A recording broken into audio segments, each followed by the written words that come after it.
Hi దోస్తులు, గొర్రెకాని ముచ్చట్లు. మా మమ్మీ మా డాడీ చేపలు తెస్తా అంటే మా మమ్మీ ఏమో పాప కడుగుతుంది. ఫిష్ ఫ్రైకి అన్నీ ఇస్తుంది. లెగ్ పీసులు, చికెన్ పకోడీ, చేపలు, ఫిష్ ఫ్రై, లెగ్ పీస్ కూడా పెడుతుండ్రు. ఫ్రెండ్స్, ఇగో మసాలా కలుపుతుంటే మంచి వాసన వస్తుంది. అక్కడికి వెళ్ళి మీరు తినండి. రమేష్ నగర్లో మీరు టేస్ట్ చూడండి.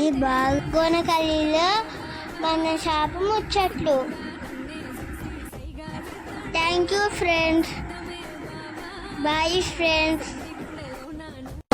నువ్వే గూడే గడతాంటే తమే బావా సింగంగా నన్నే చూసి సైగా చేస్తాంటే సిద్ధమే బావా సింగి గుండెలో నా నువ్వు